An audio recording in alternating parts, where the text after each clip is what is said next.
Okay, so just wanted to show you, here's the tree stump.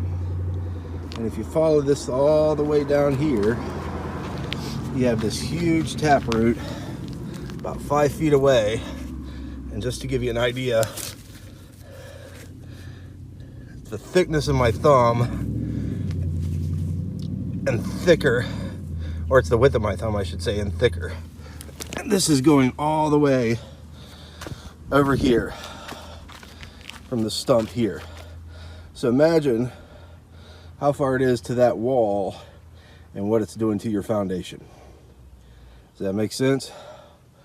All the way over there, and there's the foundation. So it's probably crawling all over there and then trying to get into the foundation however it can find its way in.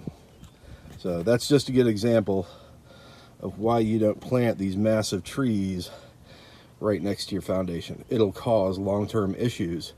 In the short term, it's fine. It's the long term that it's going to cause real problems.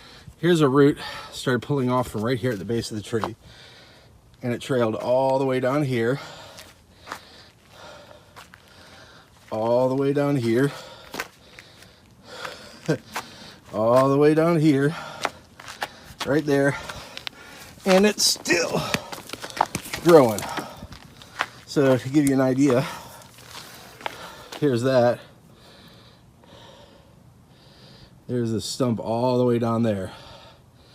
Yeah, this is how big this tree is going to get if you let it grow.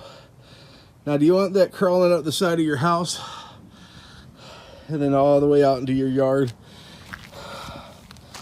underneath all this? No, it's not a good thing. So, oh, it's still stuck. It's keep going. My bad. I thought I had it out. Nope. There it is. And then the next one is this one. I already chopped off, but it's all the way down here. Jeez. Make sure you pick out the right vegetation for your landscaping, please. Thank you. Bye. Okay, so now that I got this stump out, or this root out, I just kind of want to show you my thumb size difference right here.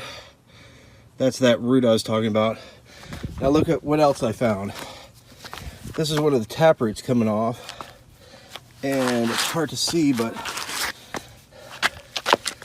it's coming right up under the sidewalk here. So you ever seen those sidewalks that I was talking about that are all buckled and jacked up? Well, that's how it begins right there. Now look what else I found. This is another root coming off there. As you can see, it's growing back toward the foundation, what I was just talking about. And look at the size of that one. So I'm really glad I got this. See how it's flowing right back to the foundation? Yep. Bad news. Okay. Wanted to show you those three things while I was sitting here yanking this stuff out and trying to get it out so we can replant. So I've been sitting here pulling out the stump. I wanted to show you what I was talking about, this landscape fabric. If you notice, here's the bottom of it. And there's roots growing all on the bottom.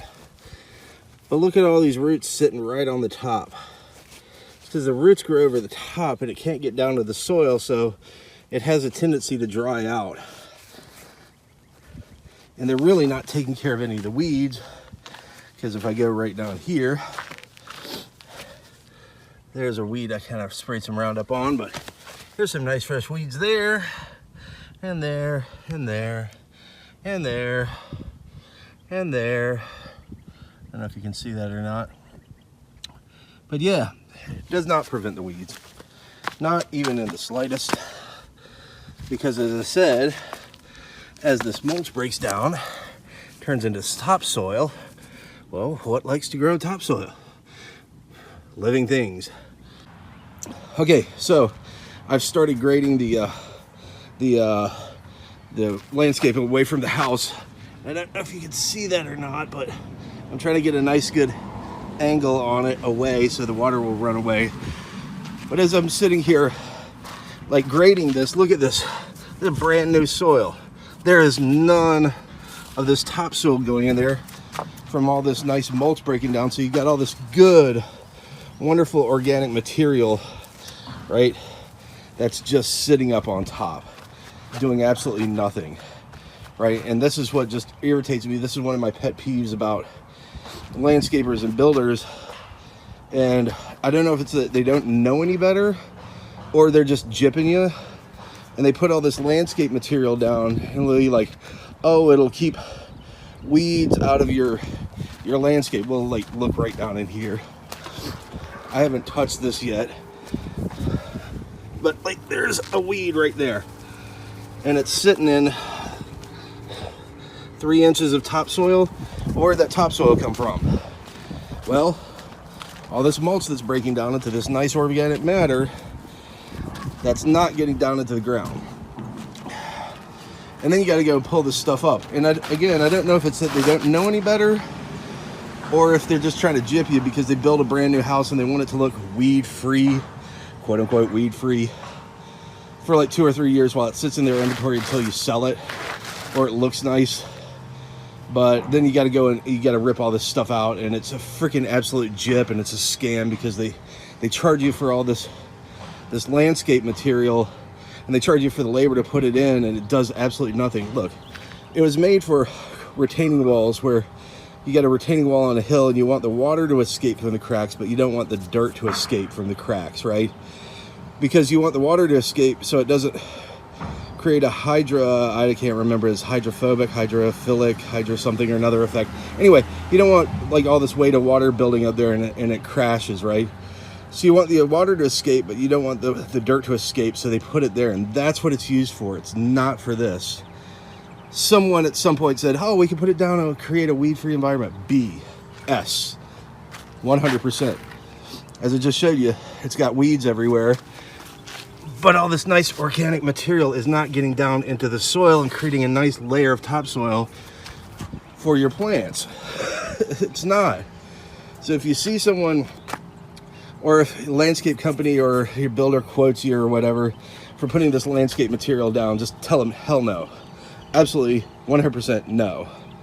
Because then you got to come and dig all this stuff up, and it's a royal pain, and I got to dig all that up where I took the tree stump out. But yeah, this is one of my pet peeves. Sorry if I get a little bit warm about this, but this is not good gardening. It's not good for your plants. It doesn't prevent weeds. It may do it for a year or two. After that, and you're just gonna get weeds everywhere, and it's not gonna be any good for your soil and your plants and stuff. So anyway, but I'm sitting here just trying to grade this out nicely away from the house so the water runs away from the house, so then when I go and plant all my plants right in here, I can go back and put all this mulch that I was peeling off the top of that fabric.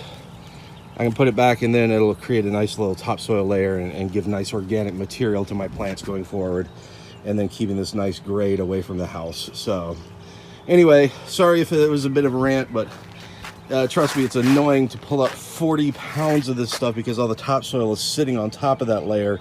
You got to pull all this up, and it's, yeah, if you got back problems, you're not going to enjoy it. Okay, talk to you later. Bye. Okay, I have got this about done for the front bed in front of the garage. I don't know if you can see it or not, but I've got a nice angle away from the house. I've taken all the old mulch now, and I've just piled it up here temporarily. So when I go to plant here, I'll get everything spaced out exactly the way I want it, so there's a nice little hedge. Then I'll take all this in and move it up this way and bring it down to about that much.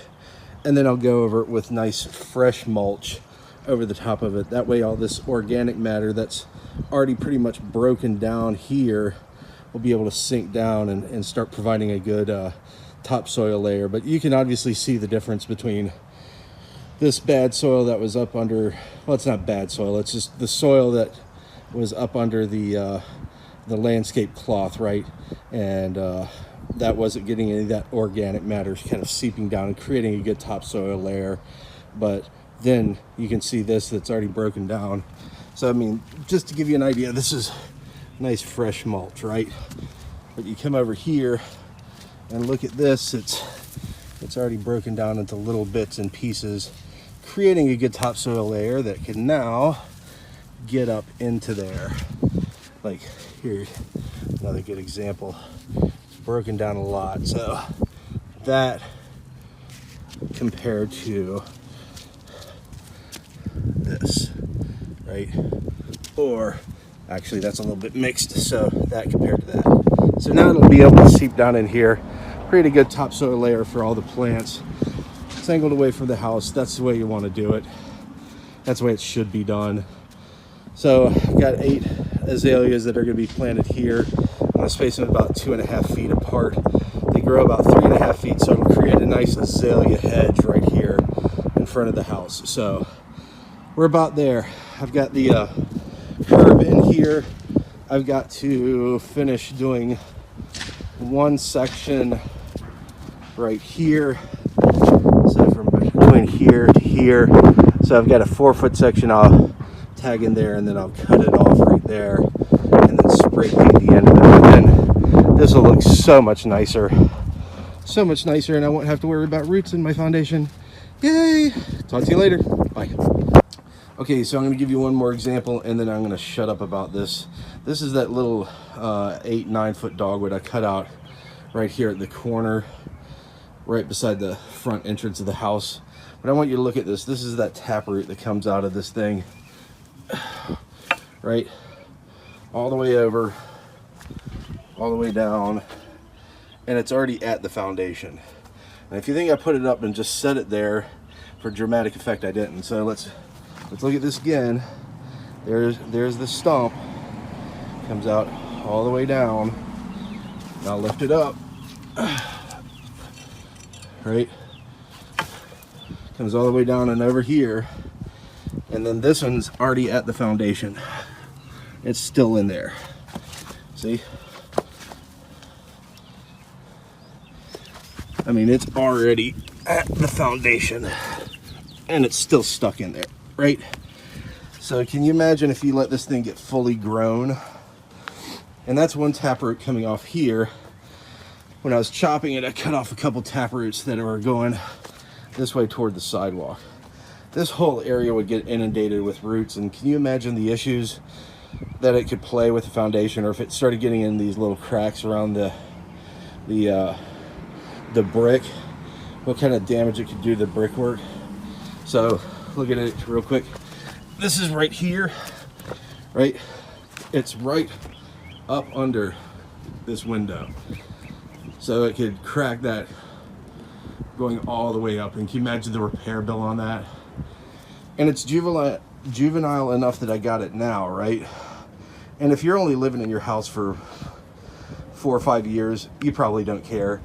But don't be a D-bag and pass this problem on to somebody else, right? This isn't cool.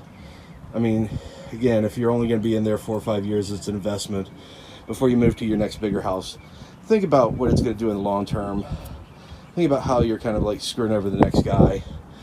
Make sure you're picking out your landscaping. Figure out the drip line, where the roots are going to run. Does it have a deep tap root? It's got a wide root system.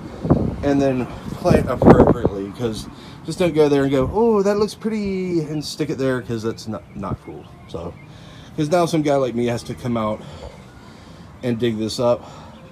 But if no one knew between now and say 25 years from now that this shouldn't have been here in the first place, then you're passing those problems on. So anyway, just pick your landscaping appropriately. Pick something you like. I'm not saying don't. Just, you know, pay attention to what's going on so you don't have a pretty landscaping with a jacked up foundation, which will affect your values later on or somebody else's value. Talk to you later. Bye.